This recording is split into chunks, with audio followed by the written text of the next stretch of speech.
যাচ্ছি পাড়ার দোকানে আদা রসুন নিতে। মিস্টার দাস বাড়িতে থাকলে আমার এইগুলো করতে হয় না, কিচ্ছু সবজিপাতি নেই। কি যে করব আজকে রান্না কিছু বুঝতে পারছি না। দেখি চলুন যাই, দেখি কি পাওয়া যায় সেই বুঝে রাঁধবো। এখানে ওই কি বলে আদা রসুন ছিল না, আর রসুন, আদা নয়, রসুনটা একদমই ছিল না, আদা একটুখানি আছে। তো রসুন ছিল না বলে দোকানেও রসুন নাই, কি অবস্থা। তো ওই জন্য এই পেস্ট, জিঞ্জার গার্লিক পেস্ট নিয়ে এলাম। এর আগেও এটা দিয়ে আমি একবার মতন করেছিলাম, মোটামুটি হয়। যাই হোক, এটা লাগবেই, এটা নিয়ে এলাম। আর নিয়ে এলাম হচ্ছে, কী করবো, নাই মামার থেকে কানা মামা কিছুই নাই, আন্ডা নিয়ে এলাম। তো খিচুড়ি হবে, এদিকে হচ্ছে আলু ভাজা, আলু কাটবো, আলু ভাজার আলু হবে, খিচুড়ি হবে, আলু ভাজা হবে, আর হবে ডিমের অমলেট। ঘরে কিছু সবজি নাই, আর কিছু করার নাই।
Welcome back to my channel. Good morning সবাইকে। যথারীতি মিস্টার দাস সকাল সকাল ডিউটি চলে গেছে। সবজিপাতি ঘরে একদমই নেই। রান্না করতে গিয়ে দেখি এই অবস্থা। আজ 2-3 দিন যাবত একই ডিউটি চলছে মিস্টার দাসের, ওর জন্য বাজার করতে পারছে না। তো কি করব সকাল থেকে ভাবতে ভাবতে খিচুড়িতে ডিসাইড হলো। তো খিচুড়ি করব, আলু ভাজা আর ডিমের পোচ করবো। ফার্স্টে ভেবেছিলাম অমলেট, কিন্তু পেঁয়াজও বাড়ন্ত হয়ে গেছে, তার জন্য ডিমের অমলেট করব। অমলেট না, পোচ। যাই হোক, অর্ধেক খিচুড়ি প্রসেসিং অর্ধেক হয়ে আছে, এখন ওটাকে সোমবার দেব। তারপরে আলু ভাজছি।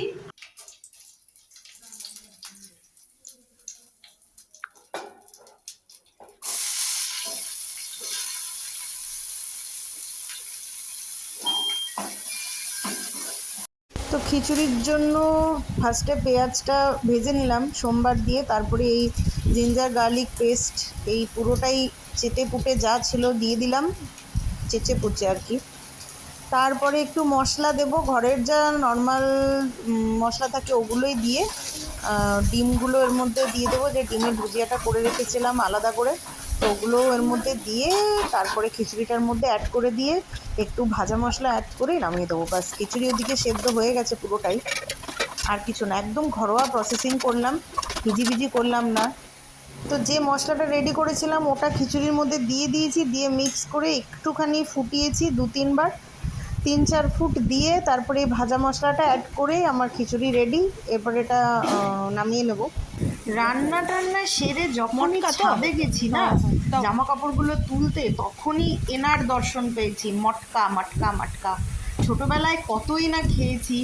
তো আজকে সেটা দেখে আর জিভের লোভ সামলাতে পারলাম না। যখনই ট্যাং ট্যাং করে বাজাতে যাচ্ছিল বাড়ির সামনে দিয়ে, তখনই ডাক দিলাম আর লেগে পড়লাম খেতে। এদিকে আসতে কি দারুণ টেস্টটা, সত্যি কম আসো নাকি এদিকে, পুরো ফ্ল্যাশব্যাকে চলে গেছিলাম কয়েক সেকেন্ডের জন্য।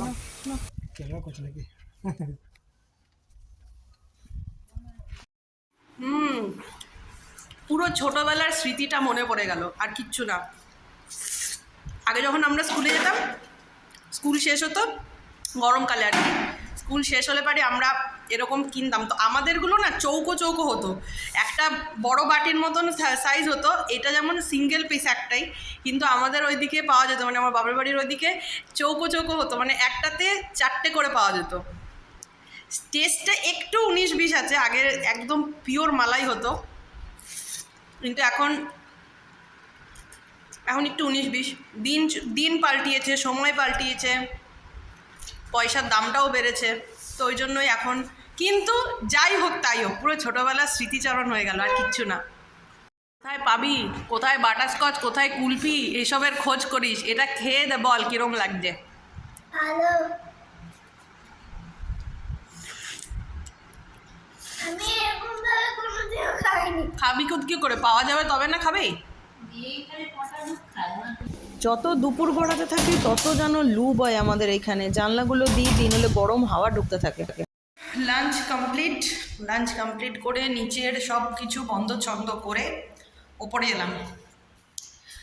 আজকে সিরিয়াস বলছি, এত গরমে খিচুড়ি খেয়ে না ঝাপসিয়ে গেছি, কিন্তু কিছু করার ছিল না, ঘরে বাজারপত্র কিছু ছিল না। দেখি বিকেলবেলায় মিস্টার দাসের সাথে একটু বেরোবো, বেরিয়ে দেখি চিকেনের একটা কিছু করবো ভাবছি। দেখা যাক, যদি সব কিছু পেয়ে যাই বাজারে তাহলেই হবে, কিন্তু এখনও নাম সাজেস্ট করে উঠতে পারিনি যে ওটার কি নাম দেওয়া যায়, দেখা যাক। তো এখন খাওয়া দাওয়া করেছি, তার উপরে আবার খিচুড়ি, তার উপরে আবার এই গরম, তো ওই জন্য এখন একটু ঘুম ঘুম পাচ্ছে, কারণ অনেক সকাল সকাল উঠেছিলাম, মিস্টার দাসের আজকে দিন ডিউটি ছিল। তো এখন একটু শুয়ে নিই, চোখ দুটো একটু রেস্ট দিই, তো আবার বিকেলবেলায় যখন বেরোবো তখন আপনাদের সাথে দেখা হচ্ছে। তো চলুন। তো আমি আর মিস্টার দাস চলে এসেছি বাজারে, সবজি টবজি যা নেওয়ার সব নিয়ে নিয়েছি। একটু ধনেপাতা নেওয়ার ছিল, ধনেপাতাটা নিয়েই যাব হচ্ছে চিকেনের দোকানে। তো চিকেনের দোকানে দাঁড়িয়ে আছি, চিকেন কিমা রেডি করার জন্য বলে দিয়েছি, তো ওরা চিকেন কিমাটা রেডি করছে। আর চিকেন কিমাটা নেওয়া হয়ে গেলে পারেই বাড়ি যাব, কারণ অনেক রাত হয়ে গেছে। আবার বাড়ি গিয়ে রাতের ডিনারের অ্যারেঞ্জমেন্টটাও করতে হবে, কারণ কিচ্ছু করে আসিনি, পুরোটাই আমাকে এখন করতে হবে। তো যাই হোক, চলুন, সমস্ত কিছু নেওয়া ডান, এখন বাড়ির উদ্দেশ্যে রওনা দিই। তো বাড়ি এসেই আর কথাবার্তা না বলেই আমি কিচেনে ডিরেক্ট ঢুকে গেছি। তো ফার্স্টেই চিকেন কিমাটাকে ধুয়ে রেডি করে পাশে রেখে দিয়েছি, মানে জাস্ট প্লেন জল দিয়ে ধুয়ে নিয়েছি, আর কিছু করিনি। আর এদিকে যা যা লাগবে, পেঁয়াজ, আদা, রসুন, টমেটো সব কুচিয়ে নিয়েছি, আর আদা রসুনের পেস্টটা রেডি করে তারপরে রুটিগুলোও বানাবো। তো ফার্স্টে কিমাটাকে রেডি করব। তো চিকেন কিমাটাই ফার্স্টে রেডি করছি। চিকেন কিমার রেসিপি আমি আর নতুন করে দেখাচ্ছি না, কারণ অলরেডি আমি এর আগের একটা ব্লগে আমি দিয়েছি। চিকেন রোল যেদিন বানিয়েছিলাম সেদিনই আপনাদের সাথে শেয়ার করেছিলাম চিকেন কিমা আমি কিভাবে বানাই। তো ওই সেম প্রসেসিংয়েই বানিয়ে নেব। ময়দা রুটি বানাবো, তার জন্য ময়ম দিয়ে নিলাম, আর গরম জল দিয়ে আমি এটাকে মাখবো। তো ফার্স্টে তাওয়াটাকে ভালো করে গরম করে নিতে হবে, নিয়ে তারপরে রুটিটাকে এপিট ওপিট ভালো করে সেকে আমি নামিয়ে নেব, এটাকে আর আগুনের ওপরে আমি দেব না। তো এবার চলে এলাম আজকের রান্নার মেন যে প্রসেসিংটা রয়েছে সেটার উপরে। তো ফার্স্টে রুটিটাকে আমি ফোল্ড করে নেব, যেরকম ছোটোবেলায় আমরা এরোপ্লেন ফোল্ড করতাম ওই রকমভাবে ফোল্ড করে নিয়ে একটা সাইড ছুরি দিয়ে কেটে নেব, নিয়ে তারপরে রুটির ওই ফোল্ড করে যে 4টে ভাগ হচ্ছে, একটা ভাগে আমি মেয়োনিজ লাগাবো। আপনারা চাইলে পারে গ্রেটেড চিজও ইউজ করতে পারেন, তো আমি মেয়োনিজটাই দিলাম। গ্রেটেড চিজ দিয়েও আমি করেছি, কিন্তু মেয়োনিজটার টেস্টটাই বেশি ভালো লাগে।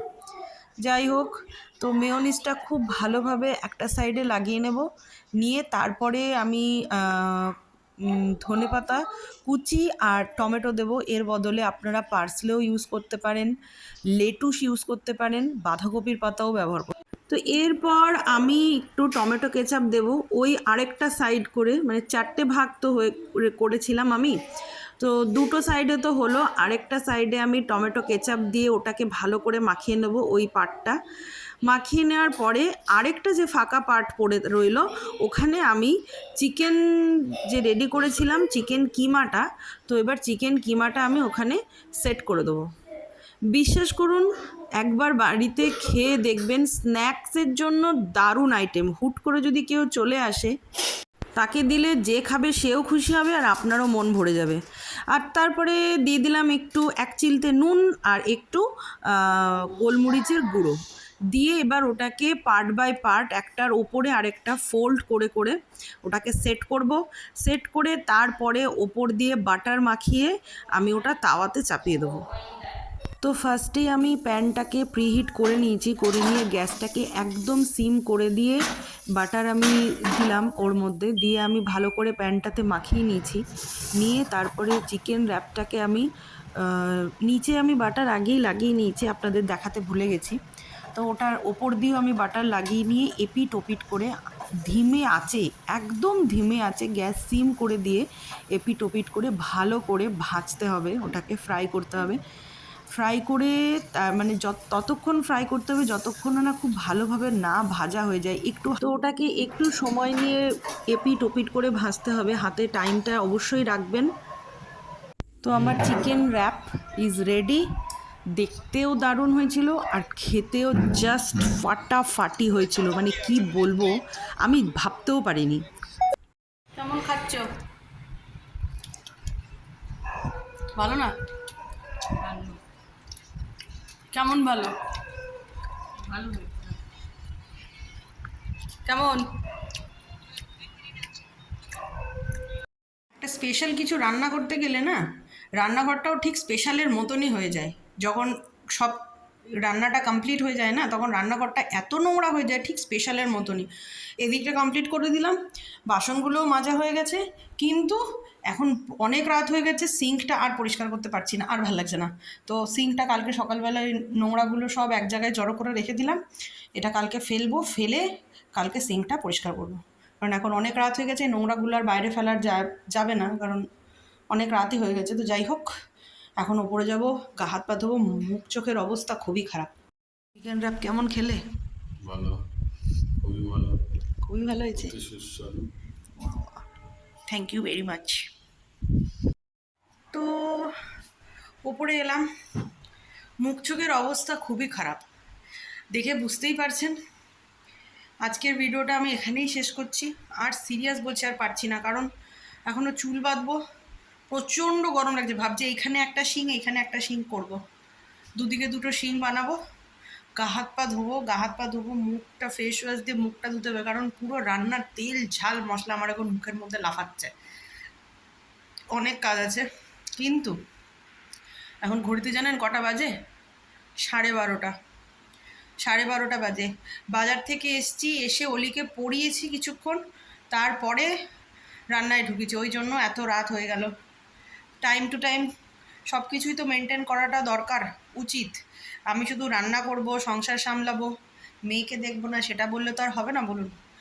হাউসওয়াইফ মানেই সব দিকেই সামলাতে হবে, চতুর্দিকে চোখ একদম তটস্থ রাখতে হবে।